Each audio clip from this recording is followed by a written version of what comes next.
저희 딸이 학교폭력 사건에 연루되었습니다. 곧 학교폭력위원회 심의가 열린다고 하는데요. 여러 명이서 피해 학생 한 명을 괴롭혔다고 하는데 저희 딸은 그냥 가해자들과 친할 뿐이지 그 학생을 괴롭히진 않았다고 말하네요. 우선 딸의 말을 믿어주려고 하는데 제가 그 피해 학생을 따로 만나면 무리를 빚을 수도 있는지요. 또 딸이 징계를 받지 않도록 하려면 어떻게 해야 하는지 궁금합니다.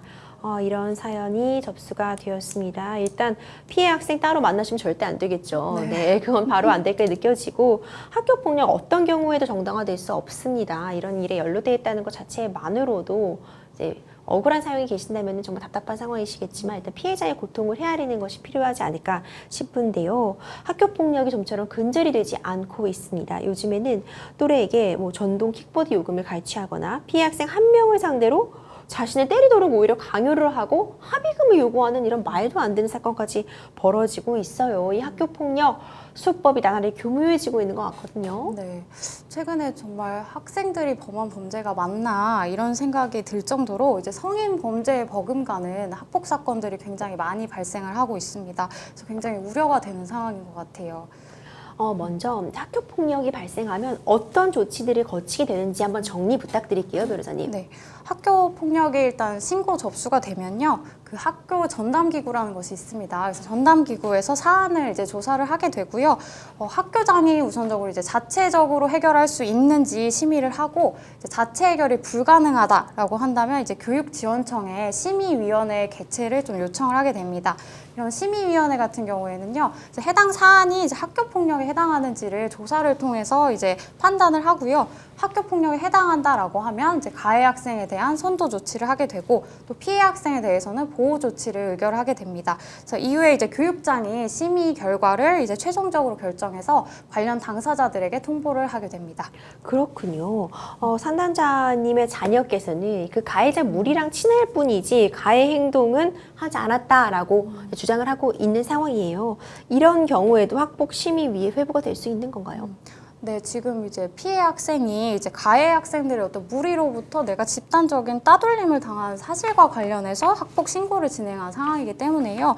일단 가해 학생들과 친하다고 했기 때문에 상담자분의 자녀분이 이런 가해 학생의 무리 중에 하나로 좀 인식했을 가능성이 있어 보이고, 예를 들어서 뭐 가해 학생들이 자신을 괴롭힐 때 옆에서 막 웃었다든지 이런 행동을 좀 문제 삼아서 학폭 신고를 했을 가능성이 있는 것 같습니다. 그렇군요. 만약 우리 상담자님께서 이 피해 학생을 따로 만나서 얘기를 한다거나 설득한다거나 하면 큰일 나겠죠, 변호사님? 네, 아까 변호사님도 다 말씀을 해주셨는데요. 학폭이 진행까지 이미 결정된 사안이라고 하면 피해 학생 측 감정이 굉장히 상해 있을 그럼요. 가능성이 높거든요. 그래서 따로 만남을 진행하시게 되는 경우에는 그 피해 학생 측에서 그런 어떤 대화 진행 양상 같은 걸 문제 삼아서 뭐 아동학대 등까지 문제 삼고 뭐 형사 고소를 진행하는 경우도 많이 있습니다. 그래서 어떤 전달할 사항이 정말 있으시다라고 하면 학교에 학폭 전담 선생님이 계시니까 그렇게 통해서 전달하시는 게 좋을 것 같고요.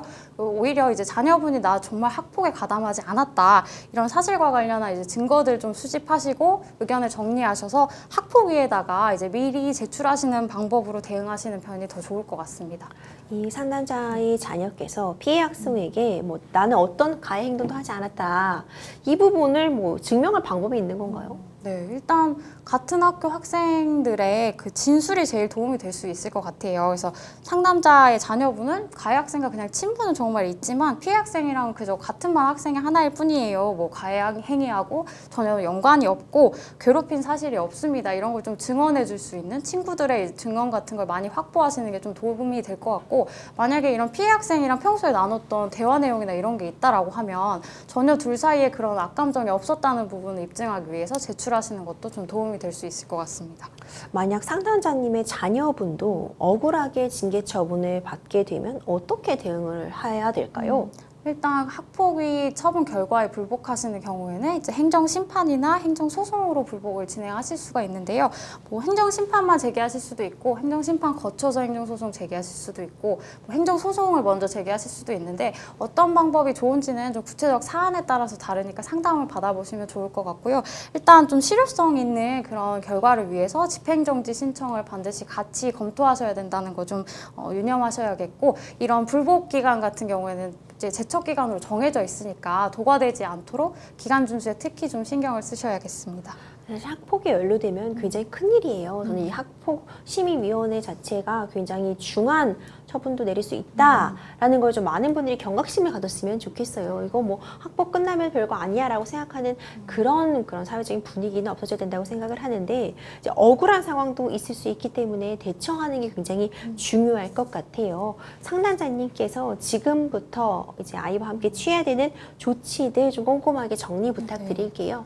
일단 이제 학폭위가 곧 개최된다고 말씀을 주셨으니까요. 일단 제일 중요한 건 학폭위 이제 준비에 철저히 기울이시는 거라고 말씀드릴 수 있겠는데요.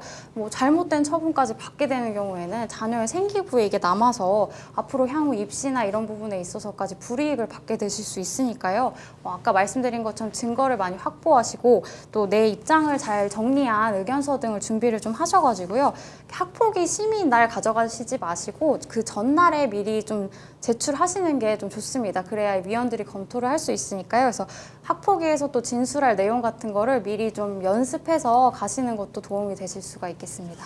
이렇게 학교폭력심의위원회에 변호사가 동행하는 경우도 자주 있나요? 네, 요새는 이제 학폭위 그런 처분 결과에 이제 불복하는 게 더 까다로울 수 있기 때문에 아예 학폭위 단계에서부터 변호사를 이제 대동하셔가지고 준비를 좀 철저히 하시는 분들도 많이 있습니다. 그렇군요. 마지막으로 이 학교폭력 피해 근절돼야 되는데 피해자 입장에서 어떻게 조치할 수 있는지도 좀 짚고 넘어가면 좋을 것 같아요. 이 문제 해결에 고민을 겪고 계신 분들이 정말 많을 것 같은데 뭐 피해 아니면 뭐 억울하게 가해자로 지목된 상황 이럴 경우에 어떻게 좀 문제를 해결해 나갈 수 있을지 조언 말씀 부탁드리겠습니다.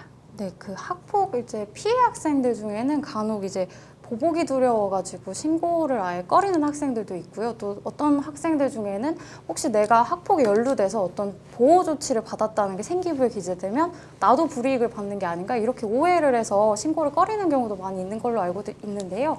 이런 신고를 진행하지 않게 되면 생각했던 거랑 달리 오히려 가해행위가 더 지속적으로 반복될 가능성이 높기 때문에요. 일단은 학폭 그 신고를 하셔가지고 판단을 받아보시는 것이 좋다고 꼭 말씀을 드리고 싶고 가해 학생 같은 경우에는 일단 억울하게 이런 부분에 연루되었다라고 한다면 일단 내 의견을 잘 정리를 하셔서 학폭위에 있어서 좀 억울함이 없도록 충분히 준비하시는 게 꼭 필요하다고 말씀을 드리고 싶습니다. 네, 오늘 학교폭력에 관한 이야기 나눠봤는데요. 학교폭력 근절돼야 합니다. 전 가장 중요한 부분이요. 만약 피해로 괴로움을 겪고 계신 분이 있다면 어른에게 선생님에게 친구들에게 이 사실을 알렸을 때 반드시 그 문제가 적절하게 해결될 수 있다는 거를 지속적으로 반복적으로 알려주는 길만이 학교폭력을 좀 예방할 수 있는 실효적인 대책이 아닐까 싶거든요. 앞으로도 학교폭력 관절에서 근절할 수 있는 대책들에 대해서는 좀 더 사회적인 합의와 대화가 필요할 것 같습니다.